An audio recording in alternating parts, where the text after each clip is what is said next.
జయ శ్రీమన్నారాయణ. పాత సామెతే. అయితే దీంట్లో ఎంతవరకు నిజం ఉంటుంది? వనిత విత్తం పుస్తకం పరహస్తగతం గత అంటారు. ఇది వాస్తవమేనా అని అడిగాడు. వనిత విత్తం పుస్తకం పరహస్తగతం గత. ఇది పూర్వకాలపు సామెత. అంటే అనుభవం ద్వారా చెప్పినటువంటి సామెత చాలామంది. ఎందుకంటే అయితే అందరూ అలా ఉంటారని మనం అనుకోకూడదు. స్త్రీలందరూ కూడా ఇలా చంచలమై ఉండరు. కొంతమందికి అలా ఉంటారు. కొంతమంది బలవంతులకు బలైపోయేటటువంటి సంఘటనలు కూడా ఉంటాయి. ఒక గ్రామంలో ఒక రైతు ఉండేవాడు. అతనికి ఇంకొక స్నేహితుడు కూడా, పట్టణంలో ఒక స్నేహితుడు ఉన్నాడు. ఇద్దరు కూడా ప్రాణ స్నేహితులే. ఈ ఇద్దరు ఏం చేశారంటే అనేక కార్యక్రమాలు చేస్తూ ఇతను గ్రామం నుంచి అనేక కూరగాయలు పంటలన్నీ పండించి అతనికి పంపుతుంటే అతను దాన్ని అమ్మిపెట్టి ధనం పంపించేవాడు. ఎంతో నమ్మకంగా, ఎంత నమ్మకం అంటే విపరీతమైనంత నమ్మకంతో ఉండేవాడు. ఇలా ఉన్నప్పుడు ఓ రోజు ఏమైందంటే ఈ రైతుకి దూర బంధువుకు అతను చనిపోయినప్పుడు ఈ గ్రామంలో అతనికి కావలసిన వాళ్ళు ఎవరు లేరు, బంధువులు కూడా ఎవరు లేరు. అప్పుడు ఏం చేశాడంటే తన యొక్క ధనాన్ని ఎక్కడ దాచిపెట్టాలి, ఏమైనా దొంగలు ఎత్తుకుపోతారేమో, ఈ 2 రోజులు 3 రోజులు ఇంకా అక్కడే ఉండాల్సి వస్తుంది అని ఆలోచించుకొని మిత్రుడి దగ్గరికి పోయాడు. మిత్రుడి దగ్గరికి పోయి, మిత్రమా నాకు చిన్న ఆపద వచ్చింది, నాకు సహాయం చేయాలి. అయ్యో, నీకు ఆపద వస్తే నాకు ఆపద వచ్చినట్లే కదా, ప్రాణమిత్రులను మర్చిపోయావా? ఈ ప్రాణమిత్రుడు ఉన్నాడని మర్చిపోయి నీ ఇష్టంగా మాట్లాడుతున్నావు. ఏందది? నీకేం కావాలో చెప్పు, నన్ను నువ్వు అధికారపూర్వకంగా కూడా అడగొచ్చు, నన్ను గట్టిగా మందలించి కూడా అడగొచ్చు, నీకు అంత స్వేచ్ఛ ఉంది అని ఎంతో ఇది చెప్పాడు. బాగానే ఉంది.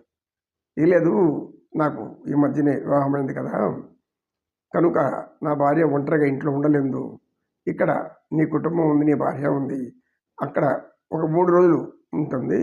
అదేవిధంగా నా ధనమంతా కూడా నీ దగ్గర దాచిపెట్టు, మళ్ళీ వచ్చినాక తీసుకుంటాను. మా గ్రామంలో దొంగల బెడద ఎక్కువగా ఉంది అన్నాడు. ఇతనికి అతి ప్రీతివంతమైనటువంటి ఒక నీతి బోధ పుస్తకం ఉంటుంది.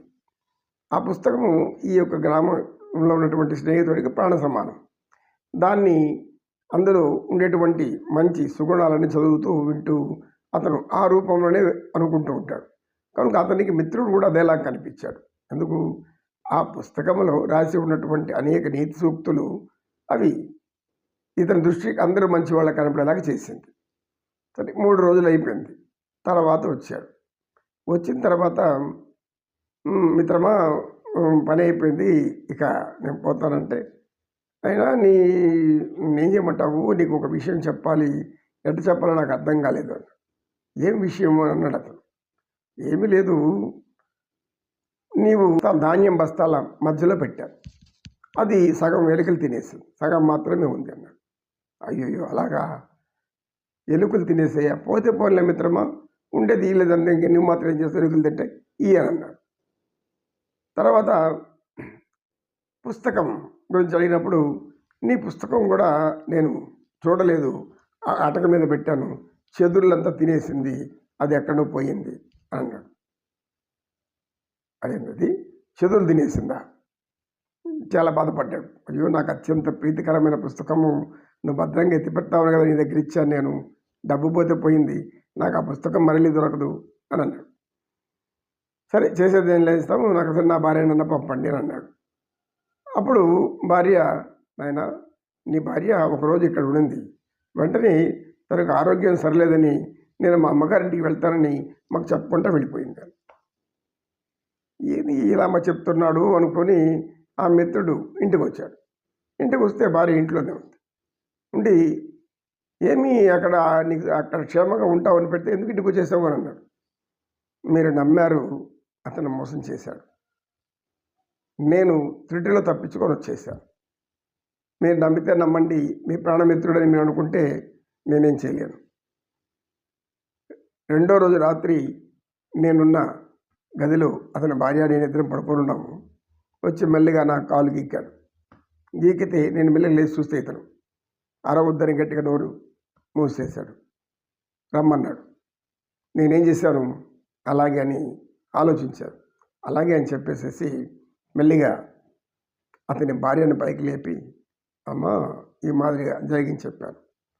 ఆమె చాలా ఆగ్రహం వచ్చింది. వెంటనే పెరటి తలుపు తీసి నువ్వు వెళ్ళిపో, నేను చూసుకుంటాను అని చెప్పింది. ఆ తర్వాత ఆమె ఏం చేసిందో నాకు తెలియదు. నన్ను పెరటి దారిన పంపించేసింది. నేను ఇక క్షేమంగా అక్కడ ఉండలేను నన్ను నాకు అనిపించింది, అందుకే వచ్చేసాను అని ఆ భార్య చెప్పింది. అప్పుడు మిత్రుడికి అర్థమైంది, ఓహో విలువైనవి అనేటివి వేరే వాళ్ళ దగ్గర ఉంచితే అవి తిరిగి క్షేమంగా రావు. అందుకే ఈ సామెత పుట్టుకొచ్చింది, వనితా విత్తం పుస్తకం పరహస్తగతం గతః. ఈ ముగ్గురిని ఇతరుల దగ్గర ఉంచకూడదు. ఈ మూడి యొక్క విషయాలను, అంటే ముఖ్యమైన వాటిని, ధనం అంటే ప్రాణం, డబ్బు అంటే ప్రాణం ఉండే వాళ్ళు ఏం చేస్తారు, సగం నొక్కేస్తారు, సగం అది ఏదో సాగులు తెప్పించేస్తారు. ఎక్కడైనా అంతే సహజంగా చూస్తూ ఉంటాం. ఖర్చు పెట్టమని 1,00,000 రూపాయలు ఎవరో ఆశ్రమాన్ని దానం చేశారనుకోండి, ఆ ఆశ్రమాన్ని నడిపేవారు మంచివాళ్ళు అయితే సరే, లేదంటే ఏం చేస్తారు, సగం ధనం ఎత్తి లోపల వేసుకొని సగం ఖర్చు పెట్టి అంత ఖర్చు పెట్టేసామని చెప్పేస్తారు. ఇది ఎక్కడైనా ఇలాంటివి జరుగుతూనే ఉంటాయి. అది ఏ రంగంలో అయినా, ఏ వ్యవస్థలో అయినా సహజం. ఎందుకంటే ధనం ఆకర్షణ, ధనం యొక్క మాయ, డబ్బు మాయ. డబ్బు దగ్గర ఎవ్వరు నిజాయితీ ఉండరు. ధనం దగ్గర కానీ, స్త్రీ దగ్గర కానీ నిజాయితీగా ఇతర మగవాళ్ళు ఉండరు అనేది అది కూడా సామెతే. ఎందుకు, ఎంత కావాల్సిన బంధువైన వాయు వరుసలు లేకుండా ప్రవర్తించే కాలం ఇది మనం చూస్తున్న వార్తల్లో కూడా.